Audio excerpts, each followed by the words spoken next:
सभी साथियों का हमारे YouTube चैनल में स्वागत है। आज हम एक शिक्षाप्रद कहानी सुनाने जा रहे हैं जिसे आप ध्यान से देखेंगे और सुनेंगे। आशा है आपको ये बहुत पसंद आएगी। अगर यह कहानी अच्छी लगे तो अपने साथियों के साथ शेयर ज़रूर करना। कहानी का नाम है अलेक्जेंडर और डायोगनीज। प्राचीन ग्रीस में एक बुद्धिमान व्यक्ति डायोगनीज रहता था। उसका चारों तरफ बड़ा नाम था। लोग दूर दूर से उससे मिलने के लिए आते थे।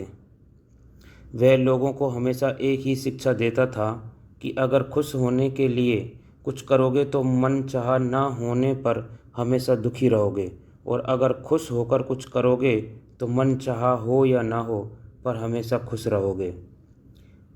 उसी दौरान सिकंदर नाम का एक सम्राट दुनिया को जीतने की धुन में एक के बाद एक युद्ध किए जा रहा था।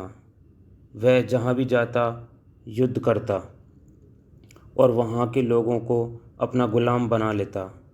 युद्ध में खूब मार काट मचती, लाखों लोगों की हत्याएं की जाती। एक बार सिकंदर की मुलाकात डायोगनीज से हुई। सिकंदर ने बड़े अहंकार के साथ डायोगनीज से कहा कि मैं सिकंदर महान हूँ और सारी दुनिया जीतने निकला हूँ। मैंने आपकी बड़ी तारीफ़ सुनी है। आपको कभी मुझसे कोई काम हो तो बताइएगा ज़रूर। डायोगनीज ने पूछा कि तुम सारी दुनिया में इतना युद्ध क्यों कर रहे हो? सिकंदर ने कहा कि मैं सारी दुनिया पर विजय प्राप्त करना चाहता हूँ। अब कुछ ही देश बचे हैं। एक बार उन्हें भी युद्ध में हरा दूँ तो उसके बाद आराम से बैठूँगा। डायोगनीज ने उससे कहा कि सिकंदर, तुम सारी दुनिया भी जीत लोगे तब भी खुश नहीं हो सकते, क्योंकि जिस दिन तुम सारी दुनिया जीत लोगे उस दिन तुम यह सोचकर दुखी होगे कि अब जीतने के लिए कुछ बचा ही नहीं। खुशी मानवीयता के उत्थान में है, उसके पतन में नहीं। इसलिए जो भी करो खुश होकर करो, खुश होने के लिए मत करो। कहते हैं कि सिकंदर ने मरते दम तक डायोगनीज की इस बात को याद रखा और अपने सैनिकों के साथ अक्सर युद्ध जीतने के बाद वह इसकी चर्चा किया करता था। मन के अंदर महल। एक राजा के राज्य में एक संत बहुत दिनों से एक पेड़ के नीचे रह रहे थे। उस संत का बड़ा नाम था। लोग उनसे मिलने के लिए दूर दूर से आते थे। इससे राजा को भी लगा कि वह कोई पहुँचे हुए संत हैं। एक दिन राजा भी संत से मिलने गया। संत की बातों से राजा बहुत प्रभावित हुआ और निवेदन किया कि आप इस पेड़ के नीचे रहने की बजाय मेरे साथ महल में रहने के लिए चलें। संत ने कहा कि आप जहाँ रहने के लिए कहेंगे हम वहीं रह सकते हैं। राजा थोड़ा हैरान हुआ। उसने सोचा था कि संत का जवाब होगा कि हम संतों का महल में क्या काम। राजा की उम्मीद के विपरीत वह संत तुरंत महल यानी चलने के लिए तैयार हो गए। राजा को इससे थोड़ा धक्का लगा, लेकिन उसने खुद ही चलने के लिए निवेदन किया था, इसलिए संत को अपने महल में ले जाना पड़ा। राजा ने संत को सभी सुविधाएं उपलब्ध करवाईं, कालीन बिछवाए, सोने के लिए मुलायम गद्दे दिए, स्वादिष्ट भोजन दिया। संत आराम से इन सब का उपयोग करने लगे। राजा को लगा कि यह कैसा संत है। एक बार भी यह नहीं कहा कि हम तो संत हैं, हमें गद्दे पर नहीं सोते, हम तो ज़मीन पर सोते हैं। एक बार भी यह नहीं कहा कि इतने स्वादिष्ट भोजन की संतों को ज़रूरत नहीं है, संत तो रूखा सूखा खा लेते हैं। कुछ दिन बीते तो राजा ने पूछा, महाराज, मेरे मन में एक संदेह है। मैं जानना चाहता हूँ कि आप पेड़ के नीचे ज़्यादा खुश थे या महल में तमाम सुख सुविधाओं के बीच ज़्यादा खुश हैं। संत ने कहा, खुशी का महल से क्या संबंध? राजा को लगा कि शायद संत को महलों की आदत लग गई है। उसने पूछा कि मैं भी महल में रहता हूँ और अब आप भी महल में ही रहते हैं। मेरे जैसे भोगी और आप जैसे संत में अब कोई फ़र्क नहीं बचा। संत ने कहा कि अगर फ़र्क समझना है तो मेरे साथ महल से बाहर चलो। राजा संत के साथ महल के बाहर गया। जब महल से काफ़ी दूर निकल आए तो राजा ने कहा कि महाराज, अब तो बताइए। संत ने कहा, थोड़ा और आगे चलें। अब तक धूप तेज हो गई थी, इसलिए गर्मी से बेहाल राजा ने फिर पूछा, महाराज अब तो बता दीजिए, हम बहुत दूर आ गए हैं और हमें वापस महल भी जाना है। संत ने कहा, देखो, महल में रहकर तो आपने देख लिया है, अब हमारे साथ रहो, तभी आपके प्रश्न का उत्तर मिलेगा। राजा ने कहा कि मैं महल को छोड़कर, राजपाट छोड़कर आपके साथ कैसे जा सकता हूँ। इस पर संत ने कहा कि संत और भोगी में यही अंतर है। भोगी जब आगे बढ़ता है तो उसके मन में बहुत कुछ ऐसा होता है जो उसे आगे बढ़ने से रोकता है, लेकिन संत के मन में ऐसा कुछ नहीं होता है जो उसे आगे बढ़ने से रोक सके। जब मैं पेड़ के नीचे था तो पेड़ मेरे अंदर नहीं था, इसलिए आपके साथ महल चला गया। जब मैं महल के अंदर रहा तो भी महल मेरे अंदर नहीं था, लेकिन आपके अंदर है, इसलिए आपको रोकता। राबिया की सुई। एक गांव में लोग आपस में हमेशा एक दूसरे की बुराई करने में लगे रहते थे। ये उनके दुख का बड़ा कारण था। गांव में एक संत महिला राबिया रहती थी। वह हमेशा लोगों को समझाने के लिए नए नए तरीके निकालती रहती थी। एक शाम वह अपने घर के सामने कुछ खोज रही थी। दो चार लोग वहाँ से गुजर रहे थे। उन्होंने राबिया को कुछ खोजते देख कर के पूछा, क्या खो गया है? राबिया ने जवाब दिया, मेरी सुई गिर गई है। उन्होंने सोचा, बूढ़ी महिला है और आंखें भी कमज़ोर हैं, इसकी मदद करनी चाहिए। वे लोग भी उसके साथ मिलकर सुई खोजने लगे, लेकिन तभी उनमें से किसी एक के मन में सवाल आया कि सुई तो बहुत छोटी चीज़ है, जब तक ठीक से पता ना चले कि कहाँ गिरी है तो इतने बड़े रास्ते पर कहाँ खोजते रहेंगे। उसने राबिया से पूछा, माँ जी, यह तो बता दो कि सुई गिरी कहाँ है। राबिया ने जवाब में कहा, ये तो पूछो ही मत, सुई तो घर के भीतर गिरी है। राबिया का जवाब सुनते ही गांव के लोग हाथ जोड़कर खड़े हो गए। कहने लगे कि हो ना हो माई पागल हो गई है, सुई घर के भीतर गिरी थी और यह खुद भी बाहर ही खोज रही थी।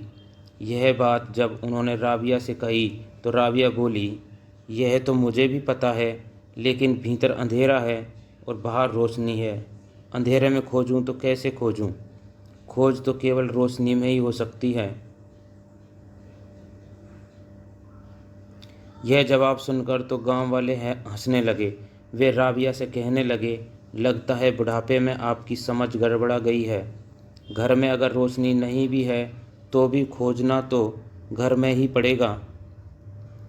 अब हंसने की बारी राबिया की थी।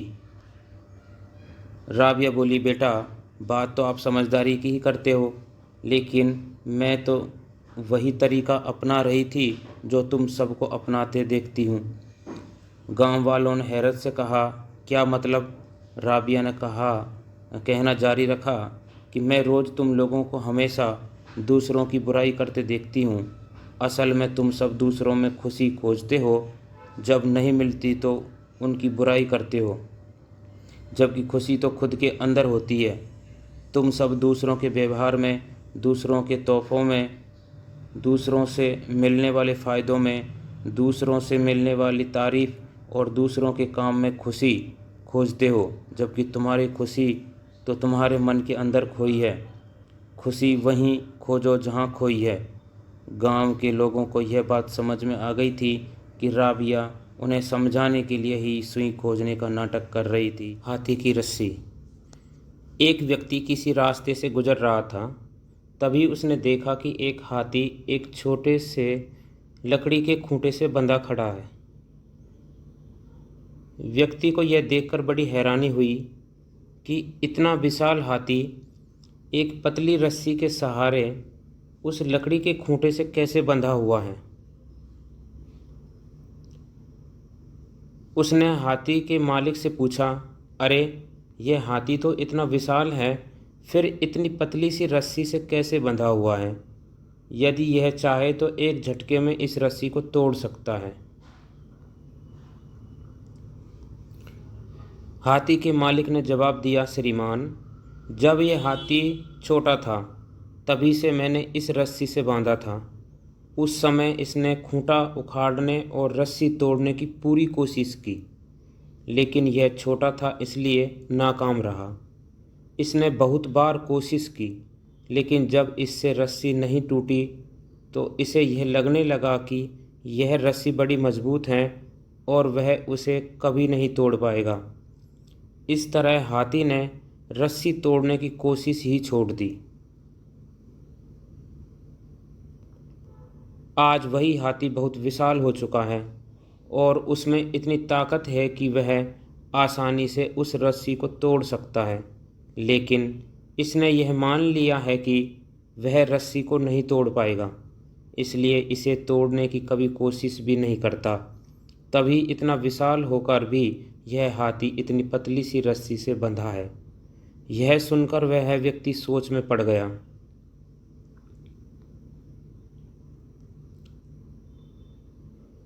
चर्चा की दिशा, यानी कि हमारे जीवन में हम बहुत कुछ करना चाहते हैं, परंतु कुछ मान्यताओं के कारण हमारी गति रुक जाती है।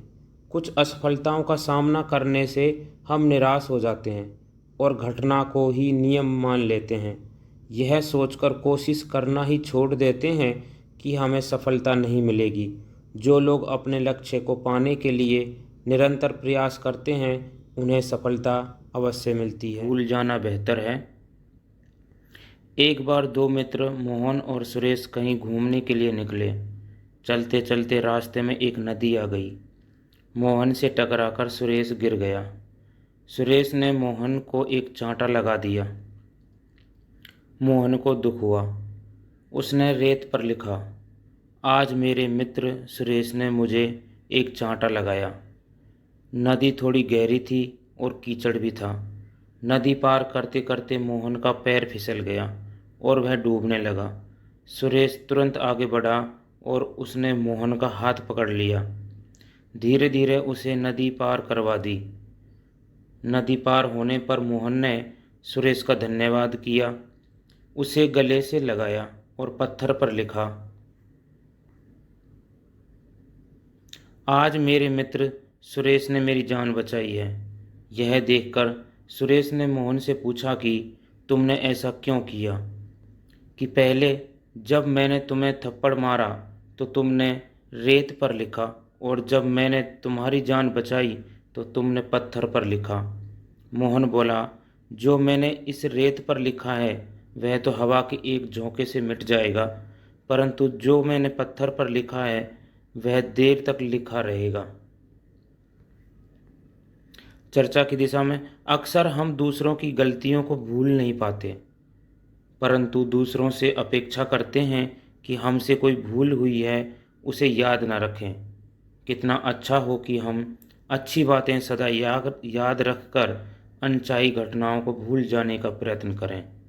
अनचाही घटनाओं को भुलाकर अपनी खुशी निश्चित की जा सकती है। राष्ट्रपति, गर्मी की तपती धूप में कुछ मजदूर एक बड़े यंत्र को गाड़ी पर लाद रहे थे।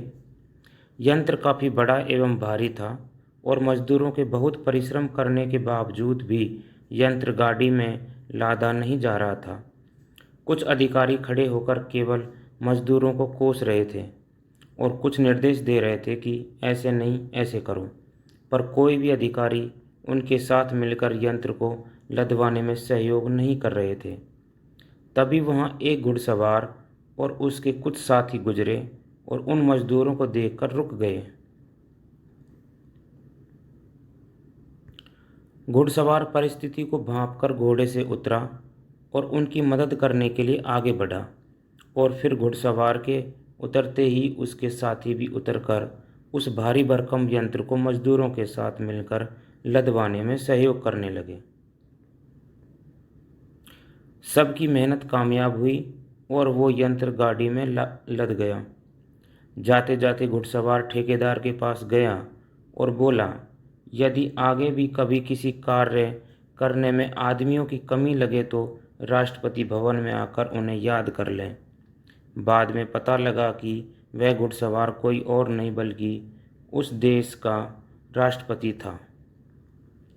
चर्चा की दिशा कि हम सब में श्रम के प्रति सम्मान की भावना कम होती दिखाई पड़ती है और इसी कारण श्रमिकों, किसानों, मजदूरों आदि के प्रति कृतज्ञता की भावना कम होती जा रही है। कोई भी इस प्रकार के काम नहीं करना चाहता और यह भी नहीं स्वीकारते कि श्रम करने वालों का हमारे जीवन में एक महत्वपूर्ण स्थान। आइए कहानी पढ़ते हैं, शिकायतों का बोझ। एक गुरु थे, उनके अनेक शिष्य थे। गुरु की खूब सेवा करने में लगे रहते थे। सभी को लगता था कि वही असली सेवा करता है, बाकी तो केवल दिखावा ही करते हैं। सभी एक दूसरे से ईर्ष्या करते और अवसर पाकर सभी एक दूसरे के लिए कुछ नकारात्मक बात गुरुजी से कर दिया करते। एक दिन गुरुजी ने उनसे कहा कि कल जब तुम लोग यहाँ आओगे तो अपने साथ एक एक थैली में बड़े बड़े टमाटर लेकर आओगे। जिसका जितने व्यक्तियों से कोई शिकवा शिकायत है वह उतने ही टमाटर लेकर आए। अगले दिन सभी शिष्य टमाटर लेकर आ गए। किसी के पास 4 टमाटर थे तो किसी के पास 7।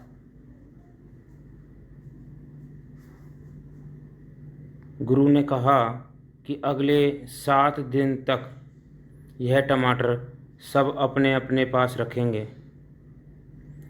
जहाँ भी जाएं, खाते पीते सोते जागते यह टमाटर सदा ही उनके साथ रहने चाहिए। शिष्यों को कुछ समझ में नहीं आ रहा था, लेकिन वे क्या करते। गुरुजी का आदेश था। 2-4 दिनों के बाद ही शिष्य टमाटरों की बदबू से परेशान हो गए। जैसे तैसे 7 दिन बीत गए और गुरुजी के पास पहुँचे। सब ने गुरुजी से कहा, गुरुजी आपकी आज्ञा से पिछले सप्ताह भर से हम टमाटरों को अपने साथ रखे हुए हैं, लेकिन इन टमाटर से तो हमें बदबू आने लगी है और इनकी बदबू के कारण कोई भी हमारे पास नहीं बैठता। अब इन्हें फेंक देना चाहिए, इनका बोझ ढोना व्यर्थ लग रहा है। गुरुजी मुस्कुराकर बोले, जब केवल 7 दिनों में तुम्हें यह टमाटर बोझ लगने लगे हैं, तब सोचो कि जिन लोगों से तुम ईर्ष्या करते रहते हो उसका कितना बोझ तुम्हारे मन पर रहता है। इस अनावश्यक बोझ के कारण तुम्हारे मन में भी बदबू भर जाती है, ठीक इन टमाटर की तरह। ईर्ष्या के कारण हम अपनी सोच को बहुत छोटा कर लेते हैं। बेहतर होगा कि अपने मन से गलत भावनाओं को निकाल दो। यदि किसी से प्रेम नहीं कर सकते तो नफरत भी मत करो। इससे तुम्हारा मन स्वच्छ और हल्का होगा और तुम सब आपस में मित्रता करना चाहोगे। गुरुजी की बात सुनकर सभी एक दूसरे को देखने लगे और गुरुजी ने कहा, यह सब मैंने तुम्हें शिक्षा देने के लिए ही किया था। शहर की ओर किसका फैसला। एक आदमी और उसका 12 वर्ष का बेटा अपने गधे के साथ शहर की तरफ जा रहे थे। उनको इस तरह चलते देखकर राह चलते लोग हंसने लगे। एक व्यक्ति ने उनसे कहा, गधे के होते हुए भी तुम लोग पैदल जा रहे हो। यह सुनकर पिता ने बेटे को गधे पर बिठा दिया। कुछ आगे जाने पर उनको कुछ दूसरे लोगों ने ताना मारते हुए कहा, कितनी शर्म की बात है, बेटा गधे पर बैठा है, पिता पैदल चल रहा है। उन दोनों को लगा कि लोग सही कह रहे हैं, इसलिए वह पिता गधे पर बैठ गया और बेटा पैदल चलने लगा। कुछ आगे बढ़े तो किसी राहगीर ने कहा, यह आदमी कैसे मज़े से गधे पर बैठा है और बच्चे को पैदल दौड़ा रहा है। बेचारा बच्चा कैसा हाँफ रहा है। इस तरह लोगों के ताने और व्यंग सुनकर दुखी होते हुए और बार बार अपना स्थान बदलते हुए वे शहर की ओर चले गए। चर्चा की दिशा में हमें अपने जीवन में बहुत बार कोई ना कोई निर्णय लेने की आवश्यकता पड़ती है। कभी कभी ऐसे में अपने आप को सक्षम नहीं पाते क्योंकि हम में आत्मविश्वास की कमी रहती है और या हमें अपने आसपास दूसरे लोगों के द्वारा गलत ठहराए जाने का डर बना रहता है। हम अक्सर सही निर्णय नहीं ले पाते क्योंकि लोग क्या कहेंगे के प्रति चिंतित रहते हैं। परंतु यदि हमें सही की समझ हो तो हमारा विश्वास बना रहेगा और हमारे निर्णय किसी ठोस बात पर आधारित होंगे। आइए कहानी पढ़ते हैं, शरीर का घमंड। एक महान राजा अपने गुरु का काफ़ी सम्मान करते थे। राजा शरीर से बहुत सुंदर थे और उनका चेहरा हमेशा चमकता रहता था। गुरु के चेहरे पर बचपन से ही कुछ दाग थे, जिसकी वजह से उनका चेहरा उतना आकर्षक नहीं था। लेकिन उनका ज्ञान और उनकी सूझबूझ से राजा अपना काम हमेशा कुशलतापूर्वक कर पाते थे। राजा के मन में अपने शरीर को लेकर श्रेष्ठता की भावना घर करने लगी थी। एक बार राजा ने मजाक के स्वर में अपने गुरु से कह दिया, गुरुवर, मैं आपकी समझ और चतुरता का बहुत सम्मान करता हूँ। आपसे ज़्यादा विद्वान मैंने आज तक कोई नहीं देखा। लेकिन अच्छा होता अगर प्रकृति ने आपको सुंदर रूप भी दे दिया होता। गुरु ने जान लिया कि राजा सौंदर्य के सामने विद्या को तुच्छ समझने लगे हैं, पर वह उस समय चुप रह गए। थोड़ी देर बाद राजा से विदा लेकर अपने घर आ गए। अगले दिन उन्होंने दरबार में राजा के आने से पहले सेवक से कहकर एक मिट्टी का घड़ा और एक सोने का घड़ा रखवा दिया। दोनों घड़ों में शुद्ध जल भरवा दिया। समय से राजा आए और जनता का कामकाज शुरू हुआ। थोड़ी देर में राजा को प्यास लगी तो गुरु के आदेश अनुसार उन्हें सोने के घड़े का पानी पेश किया गया। पानी का स्वाद बिगड़ा हुआ था। राजा ने पूछा, ये कैसा पानी है, इतना गर्म क्यों है? तुरंत ही गुरु के इशारे पर सेवक ने उन्हें मिट्टी के घड़े से पानी दिया। गुरु ने पूछा, महाराज, यह पानी पीकर देखें, क्या यह ठीक है? इस बार राजा पानी पीकर संतुष्ट हुआ। उन्होंने पूछा, वह कैसा पानी था और मुझे क्यों दिया गया? गुरु बोले, महाराज, वह सोने के घड़े का पानी था। हमने सोचा मिट्टी के कुरूप घड़े की जगह सोने के सुंदर घड़े का पानी आपको ज़्यादा अच्छा लगेगा। राजा को तुरंत अपनी बात समझ में आ गई। उन्हें जवाब मिल चुका था। चर्चा की दिशा। आज सभी इस चमक चमक वाली दुनिया में सुंदरता को अधिक महत्व देने लगे हैं। यह समझना जरूरी है कि केवल सुंदर दिखना ही पर्याप्त नहीं है, अपनी उपयोगिता को जानना जरूरी है। पेंटिंग। पिकासो स्पेन में जन्मे एक बहुत मशहूर चित्रकार थे। एक बार एक महिला पिकासो के पास जाकर बोली, सर, मैं आपकी बहुत बड़ी फ़ैन हूँ, प्लीज़ मेरे लिए एक पेंटिंग बना दीजिए। पिकासो ने महिला से कहा कि वह फिर कभी उसकी पेंटिंग बना देंगे, परंतु वह महिला नहीं मानी और जिद पर अड़ गई। पिकासो उसे निराश नहीं करना चाहते थे, इसलिए मान गए। अपनी जेब से उन्होंने एक कागज़ निकाला और उस पर पेन से कुछ बनाने लगे। कुछ मिनट के बाद उन्होंने वह कागज़ महिला को देते हुए कहा, यह लो तुम्हारी पेंटिंग। पिकासो का धन्यवाद देकर वह वापस अपने घर आ गई। पेंटिंग इतनी शानदार थी कि उसके जहन से उतर नहीं पा रही थी। बिना समय गंवाए वह पिकासो के पास पहुंची और बोली, सर, आपकी पेंटिंग बहुत ही शानदार है। मुझे भी पेंटिंग बनाना पसंद है, परंतु एक एक पेंटिंग में बहुत समय लगता है।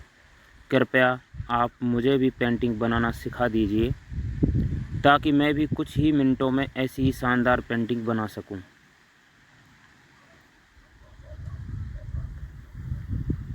पिकासो मुस्कुराए और बोले, जो पेंटिंग मैंने कुछ ही मिनटों में बनाई है, उसके पीछे 30 साल की कड़ी मेहनत छुपी हुई है।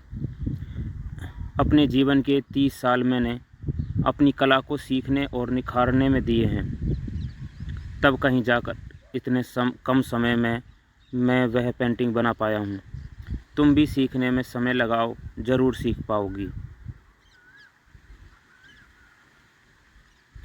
हमें अपने जीवन में कुछ अच्छा पाने के लिए बहुत मेहनत करनी पड़ती है। बिना परिश्रम कुछ भी नहीं मिलता। किसी की सफलता को देखकर प्रभावित होने के स्थान पर उनकी सफलता के पीछे किए गए श्रम से प्रेरित होने की आवश्यकता है। तभी हम स्वयं को तैयार कर पाएंगे। जब हम ऐसी तैयारी के साथ मेहनत करके सफलता पाते हैं तो प्रसन्न होते हैं। यह पार्क। शहर के एक बड़े पार्क में एक बूढ़ा व्यक्ति रोजाना पेड़ पौधों की सेवा करता था। मौसम के अनुसार नए नए बीज उगाता और पौधों को खाद पानी देता। उसने ऐसे ऐसे पौधे उगा रखे थे जिनको बड़ा होने में कई साल लगते हैं। लोग बड़ी हैरानी से उसको देखते थे। वह आदमी बहुत बूढ़ा था, कभी भी उसका अंतिम समय आ सकता था।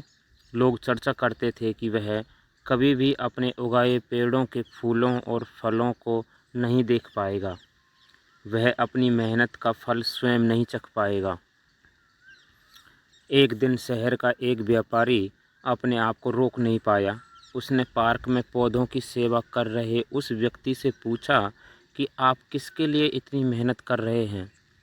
जब तक इन पर फूल और फल आएंगे तब तक आप शायद यहाँ नहीं होंगे। बूढ़े व्यक्ति ने व्यापारी की तरफ देखा और हंसकर बोला, यदि यही तर्क मेरे बाप दादाओं का भी होता तो मुझे आज अपने आसपास इतने फल और फूल नहीं मिले होते।